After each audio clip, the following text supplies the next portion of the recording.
This is my daughter. No degree, no future, just a freeloader living off the family. 200 people laughed as my father gestured toward me from the stage. I didn't even blink. Instead, I lifted my champagne flute, met his gaze without hesitation, and said calmly, "Cheers, Dad. This is the last time you'll ever see me." Then I turned my back and walked out of his life for good. I drove straight to my office. Most people would go home and collapse after being publicly disowned by their father. They'd call friends, open a cheap bottle of wine, replay the humiliation, and ask themselves what they'd done wrong. I did none of that. I slid into my car, merged onto the highway, and watched the city lights smear into red and white lines. My grip on the steering wheel was steady. My heart rate sat calmly at 60 beats per minute. I don't live in a cozy house behind a white picket fence. My nights are spent in what my competitors mockingly call the glass box, my headquarters on the 35th floor. It's a cold fortress of steel and floor-to-ceiling windows, overlooking the city my father believes he controls. To him, and to the 200 guests still laughing at his jokes, I am Vanessa, the 32-year-old disappointment who couldn't survive the family business. In their minds, I'm nothing more than an overpaid administrative assistant trapped in a cubicle. What they don't know is that Titan Solutions, the anonymous firm quietly acquiring distressed commercial debt across the state for the past 5 years, belongs to me. I walked past the empty reception area, the stillness of the office settling over me like armor. My heels echoed against the polished concrete as I entered my private office, locked the door, and went straight to the wall safe concealed behind my desk. I didn't need to invent a way to hurt him. There was no revenge plan to draft. All I had to do was open the safe. Inside was a single manila folder labeled Project Icarus. I laid it on my desk and opened it. The contract inside wasn't new. Its edges were yellowed with age. I'd written it 8 months earlier, negotiated the terms, secured the funding, and arranged the purchase of my father's failing business loans from his primary lender. The bank had been eager to unload the risk to a private equity firm. All they'd needed was a signature to transfer the debt. For 8 months, the document had sat untouched in the dark. I waited. I hesitated. A foolish, childish part of me hoped I'd never have to sign it. I thought, maybe, just maybe, he'd allow me to leave the family quietly. But tonight, he chose violence. So I chose checkmate. I uncapped my pen. The ink flowed smoothly, dark and decisive, as I signed the final line. Vanessa Richardson, CEO. I picked up my phone and dialed the number on speed dial. It was 10:15 p.m. on a Saturday, yet he answered on the second ring. "It's done," I said. "You signed?" His voice was rough and gravelly. "Marcus, my attorney. They call him the shark because he smells blood before the wound even opens." "I'm sending the scan now," I replied. "Wire the funds first thing Monday morning. I want the deed to his company and the lien on his house in my portfolio by noon." "Understood," Marcus said. "You realize there's no turning back. Once we buy the note, you own him. You can foreclose whenever you want." I studied my signature, sharp, aggressive. "He's going to scream," Marcus warned. "Let him." I ended the call. On my monitor, the scanner hummed to life, digitizing the death warrant for my father's legacy. This wasn't a gamble. I wasn't hoping for luck. I had spent 5 years building a trap beneath his feet, and tonight he'd stumped hard enough to trigger it. Back at the hotel, they were probably cutting the cake, raising glasses to his success, his freedom, his retirement. They had no idea that the champagne, the ballroom, and the company they were celebrating were all collateral on a loan now owned by the daughter he'd just mocked as a failure. I turned my chair toward the window and watched the city breathe below. The game was over. He just didn't know he'd already lost. The next morning, I arrived early. The adrenaline had drained away, replaced by a clean, surgical focus. Sitting at my desk, I opened the shadow profile dossier stored on my secure server and began to read. Most daughters have albums filled with birthday parties and family vacations. Mine is made of credit card statements, overdue notices, and collection letters spanning a decade. I remember the day I discovered the first one. I was 27, trying to rent my first decent apartment after 5 years of living in showboxes. The leasing agent had looked at me with sympathy and slid my application back across the desk. With a credit score of 520 and 3 charge-offs, She said approval was impossible without a co-signer. I was stunned. I told her it had to be wrong. I'd never missed a payment in my life. But the report was undeniable.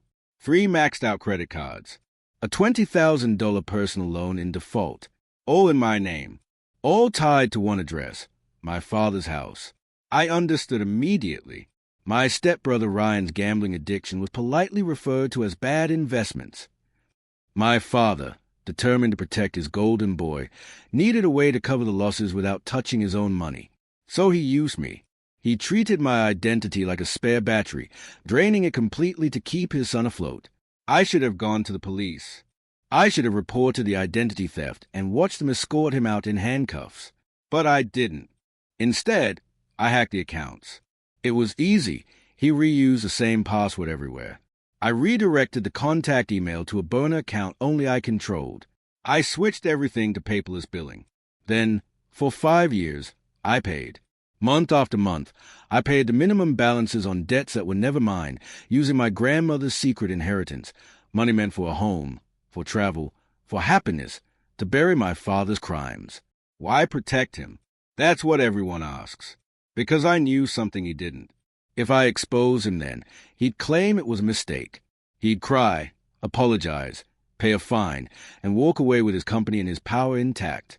He'd remain king, and I'd be labeled the ungrateful daughter. By paying instead, I took control of the evidence. I kept the accounts alive. I let the interest grow. I built a paper trail so massive and undeniable that no lawyer or apology could erase it. I wasn't weak. I wasn't afraid. I was patient. I was feeding the beast, fattening it for slaughter. Now, staring at the dossier, I saw it clearly. 10 years of wire fraud. 10 years of federal crimes. Every payment I'd made was another brick in the cell I'd built for him. I closed the file. The trap was armed. The bait was swallowed. All that remained was for him to realize he was already finished. 3 days later, the explosion came. I was in my office when the alert appeared on my secure dashboard. Contract termination delivered. I didn't need surveillance footage to know what was happening at Richardson Logistics. I knew my father. I knew the exact shade of purple his face turned when control slipped away. I could hear his fist slamming into the mahogany desk, the same one he'd sat behind while telling me I wasn't smart enough for college. Right now, he'd be shouting at his secretary, blaming the market, the economy, incompetent staff, everyone but himself. He'd be calling partners in a panic, desperate to stop the collapse, only to discover that Titan Solutions had airtight exclusivity clauses. There would be no easy escape. Not this time, though he was bleeding badly and had no idea who had cut him. Panic, however, makes people predictable, and predictable people are easy prey. My phone vibrated. Marcus. His taking the bait. Marcus said Edward was already calling around, desperate for liquid capital. He needed $150,000 to cover payroll and service the debt tied to the warehouse expansion. With the Titan contract gone, no bank would go near him. Is the shell company ready? I asked. Vanguard Holdings is active. The offer's already on his desk. I turned my chair toward the window. We hadn't merely canceled his contract. We had handed him what looked like salvation. A hard money loan. Brutal interest. Short-term. Predatory to the core.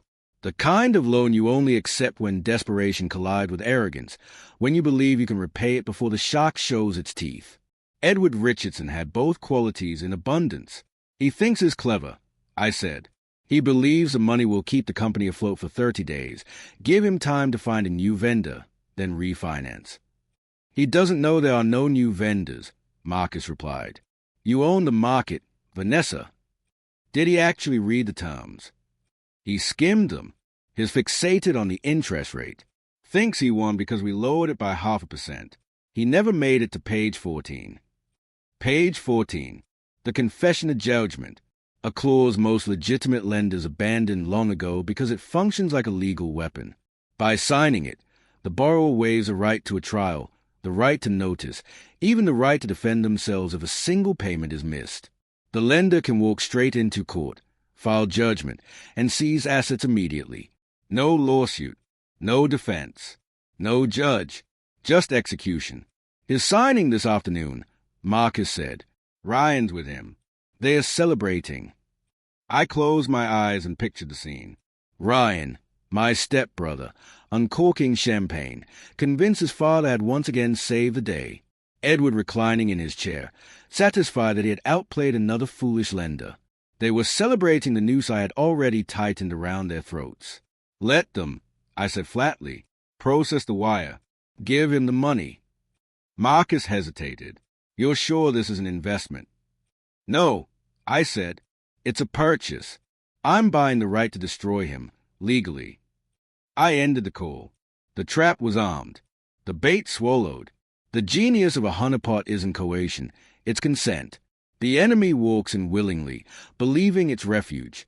Edward thought Vanguard Holdings was his rescuer. He had no idea it was simply another name for the daughter he discarded. He had 30 days before the first aggressive payment came due. 30 days to feel secure. 30 days to spend money he didn't have. I marked the date on my calendar. The countdown had started. 30 days, exactly how long a hard money loan gives you before it tightens.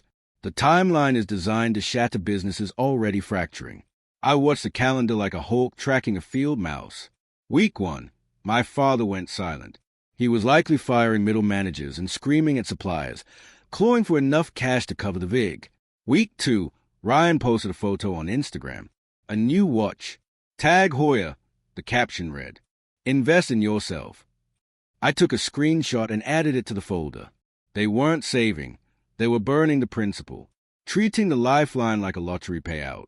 Week 3, the silence grew heavy. They finally understood the cash flow wasn't fixing the hole inside the hole.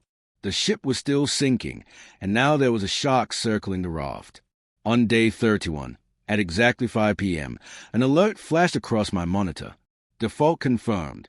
Confession of judgment triggered. I didn't smile. I didn't celebrate. I picked up the phone and told Marcus to proceed. There were no reminders, no grace notices. Edward had signed away that courtesy. We moved directly to enforcement. A sheriff's notice of asset seizure was issued, along with a mandatory summons. The collateral included his company and his home. He didn't call. He showed up. The next morning, I watched the security feed as my father, Zoe, and Ryan stormed the lobby. Edward was screaming demands. Zoe snapped at staff. Ryan looked painfully hungover. Edward shouted for the owner of Vanguard Holdings. My receptionist didn't flinch. She calmly directed them to Room B. The doors were unlocked. Edward mistook that for Faye. He assumed he was walking into negotiations. He wasn't. I waited inside, facing the window. The door flew open. Edward barged in, shouting, asserting control. I let him finish. Then I turned my chair. Hello, Dad.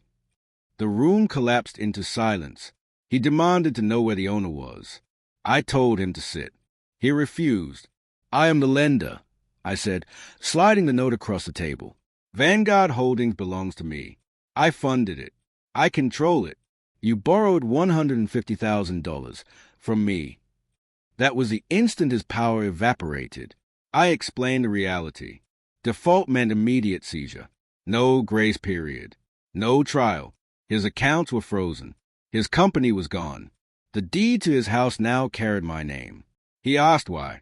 You erased me first. He threatened lawsuits. I placed a second folder on the table. 10 years of fraud, identity theft, and forged credit.